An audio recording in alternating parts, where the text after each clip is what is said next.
6 de junho de 1944. 5h40 O Canal da Mancha, a cerca de 6.000 jardas da praia de Omaha. Bandeiras amarelas são erguidas em 8 embarcações de desembarque. As rampas descem e tanques Sherman de 33 toneladas, envolvidos por telas de lona, que os fazem parecer banheiras gigantes, avançam para o mar cinzento e agitado. O primeiro tanque a sair do LCT-600 começa a nadar em direção à costa. Ele percorre cerca de 100 metros. Então desaparece sob a superfície. Em menos de 30 minutos, 27 dos 29 tanques lançados pelo 741º Batalhão de Tanques haviam afundado no fundo do canal. As tripulações lutam para cortar a lona encharcada, enfrentam a sucção do aço afundando e tentam respirar usando equipamentos de emergência com apenas 5 minutos de oxigênio. Alguns chegam à superfície. Outros não. E é isso que torna o desastre imperdoável. Na mesma manhã, no mesmo mar, usando os mesmos tanques baseados no mesmo projeto britânico, as tripulações na praia de Sword conseguiram colocar 31 de 34 Shermans DD na areia. Na praia de Utah, 27 de 28 chegaram à costa. A tecnologia funcionava. A engenharia britânica havia resolvido o problema aparentemente impossível de fazer um tanque flutuar. O que falhou em Omaha não foi a invenção. Foi a tomada de decisões de quem a utilizou. O problema da invasão anfíbia. Toda invasão anfíbia na guerra enfrentava o mesmo problema mortal. A infantaria chegava primeiro à praia, armada apenas com rifles e granadas. Os tanques chegavam depois, em embarcações de desembarque. Durante esses minutos cruciais, os soldados ficavam sem apoio blindado, expostos a bunkers de concreto, posições fortificadas, ninhos de metralhadora. Em Dieppe, 1942, a infantaria canadense atravessou praias abertas sem apoio de tanques por vários minutos. O resultado foi um massacre. Mais de 900 canadenses morreram e quase 2.000 foram capturados.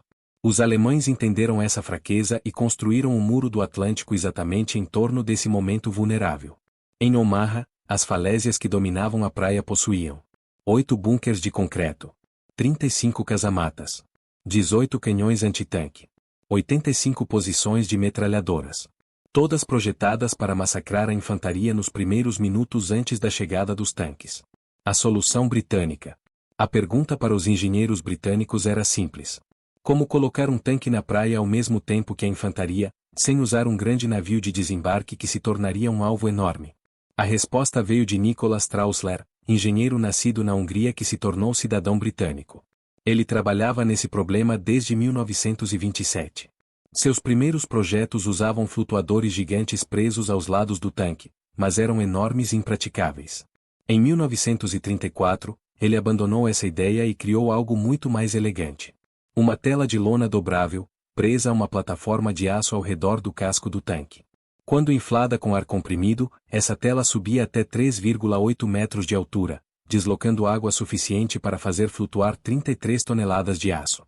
O sistema usava 36 tubos de borracha infláveis, cerca de 12 toneladas de sustentação total, 2 hélices de latão de 70 centímetros na parte traseira.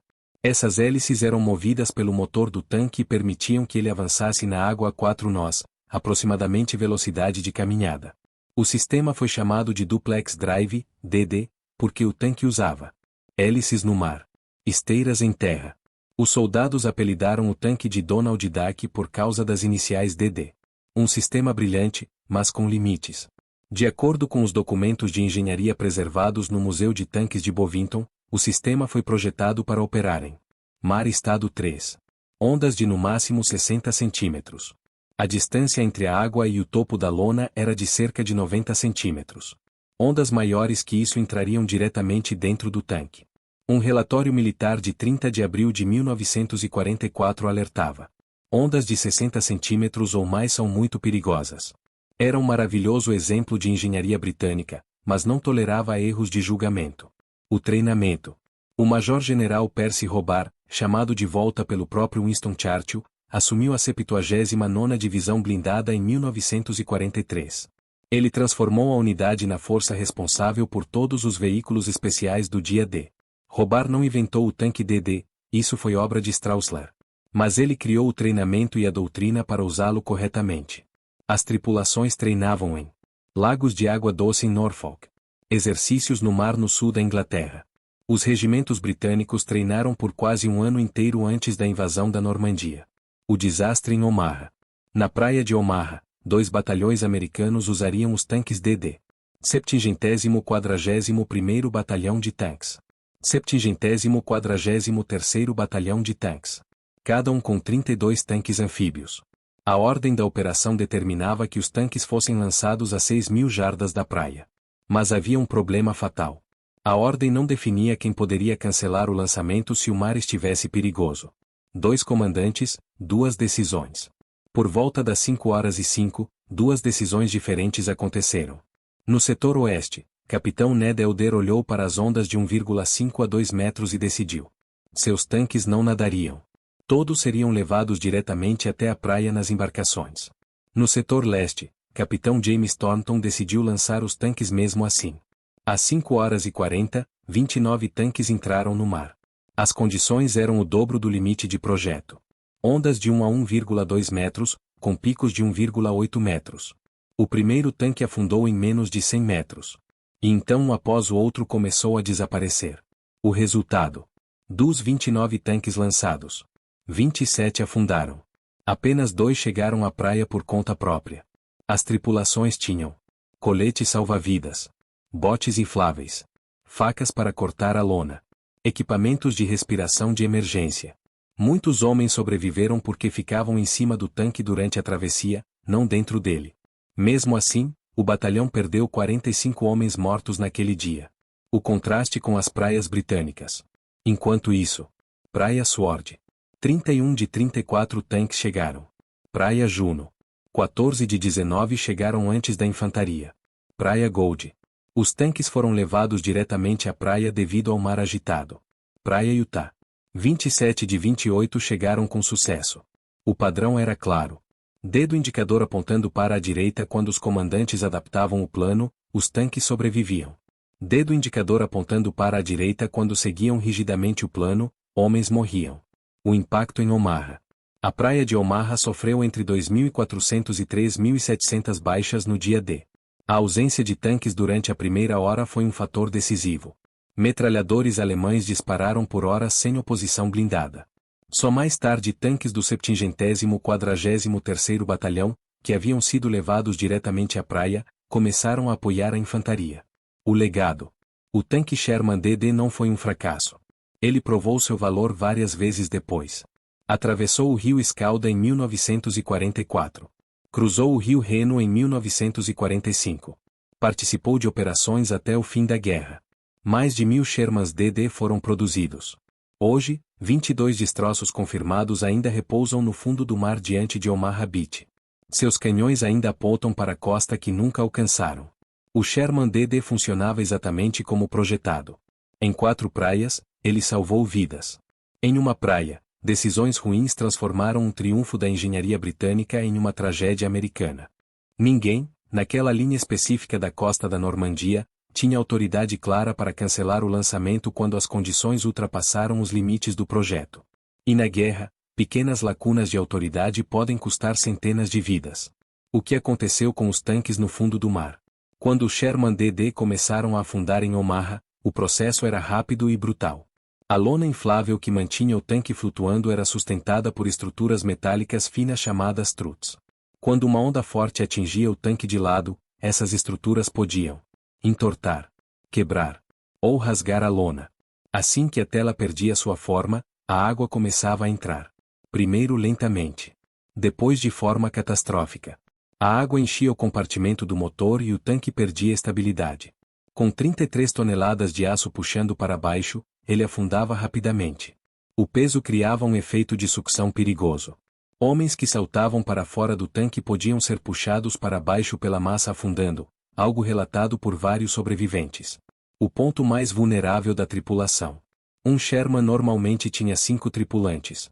Comandante, artilheiro, carregador, motorista, operador de rádio ou metralhador.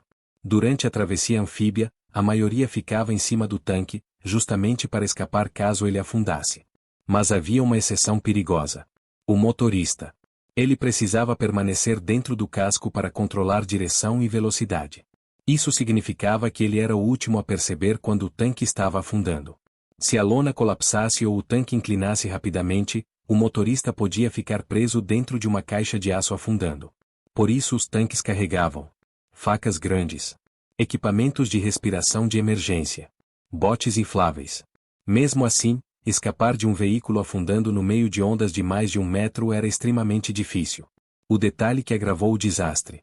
Além das ondas, havia outro fator que muitos relatos destacam: a corrente lateral do Canal da Mancha. Enquanto os tanques nadavam em direção à praia, a corrente empurrava os veículos para o leste. Isso fazia com que eles ficassem de lado para as ondas. E essa era a pior posição possível para um Sherman DD. O sistema de lona funcionava melhor quando o tanque enfrentava as ondas de frente. De lado, cada onda batia diretamente na tela inflável, aumentando o risco de colapso. A diferença de experiência entre os comandantes. A decisão que salvou o 743º Batalhão não foi apenas sorte. O comandante capitão Ned Elder havia servido como instrutor na escola de treinamento dos tanques DD. Ele conhecia profundamente os limites da lona, o comportamento do tanque na água, o risco real das ondas.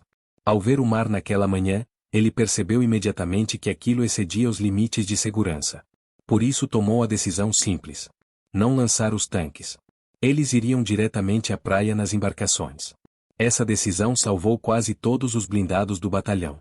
Infelizmente, o próprio Elder seria morto em combate menos de 2 semanas depois, durante os combates na Normandia. Ele deixou uma esposa recém-casada e um filho que nunca chegaria a conhecer. Como os tanques mudaram a batalha nas outras praias. Nas praias britânicas e canadenses, os Sherman DD chegaram antes ou junto da infantaria. Isso mudou completamente o cenário. Um único tanque Sherman podia destruir bunkers de concreto, ninhos de metralhadora, canhões antitanque expostos. Quando os tanques apareceram nas praias como Sword e Juno, muitos defensores alemães foram rapidamente suprimidos. Relatórios britânicos mostram algo impressionante. Em Sword Beach, 2 companhias de infantaria atravessaram a praia sem sofrer fogo significativo de armas leves. Isso era exatamente o que o projeto pretendia. Tanques chegando primeiro para neutralizar as defesas. O impacto psicológico do tanque anfíbio. Para os alemães, ver tanques surgindo diretamente do mar era algo inesperado.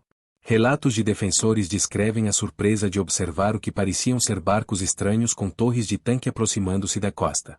Em poucos minutos, as telas de lona eram abaixadas e o Sherman se transformava novamente em um tanque de combate normal. Era uma transição rápida. O tanque nadava até a praia. A lona era derrubada. As esteiras tocavam a areia. O canhão começava a disparar. Tudo isso podia acontecer em menos de 1 minuto após chegar à costa. Evolução do sistema após o dia D. Apesar do desastre em Omaha, o projeto não foi abandonado. Pelo contrário. Após a campanha da Normandia, o sistema foi melhorado. A versão DD Mark II recebeu tela de lona mais alta, bombas de drenagem mais potentes, estruturas reforçadas, mecanismos de travamento automático. Essas melhorias tornaram o tanque mais seguro em mares agitados. As últimas operações anfíbias da guerra. Os Shermans DD continuaram sendo usados até o final da Segunda Guerra. Eles participaram de travessias de rios na Holanda. A travessia do rio Reno em 1945. Operações no rio Elba. A última operação de combate com tanques nadando aconteceu em 29 de abril de 1945, poucos dias antes do fim da guerra na Europa. O que restou hoje? Hoje, mergulhadores localizaram mais de 20 Shermans DD no fundo do mar diante de Omaha Beach. Eles estão espalhados pelo fundo arenoso do Canal da Mancha. Muitos ainda estão surpreendentemente intactos. Alguns ainda mantêm partes da estrutura da lona, hélices traseiras, torres apontando para a praia. São cápsulas do tempo da batalha do dia D. Silenciosos, cobertos de areia e vida marinha. Apontando seus canhões para uma praia que nunca alcançaram. A verdadeira lição. O Sherman DD provou ser uma das invenções mais engenhosas da guerra. Ele permitiu algo que antes parecia impossível. Tanques chegando à praia junto com a primeira onda de soldados. Mas Omaha mostrou uma verdade dura da guerra. Mesmo a melhor tecnologia pode falhar quando planos são rígidos demais. Autoridade é mal definida. Decisões não podem ser adaptadas no campo. Em 4 praias da Normandia, o tanque anfíbio salvou vidas. Em uma única praia, uma combinação de mar agitado, ordens rígidas e falta de autoridade para cancelar o lançamento transformou um triunfo da engenharia em tragédia. E por isso, até hoje, 27 tanques Sherman DD permanecem no fundo do Canal da Mancha, não como prova de um fracasso tecnológico, mas como lembrete de que, na guerra, decisões humanas podem ser tão decisivas quanto qualquer máquina.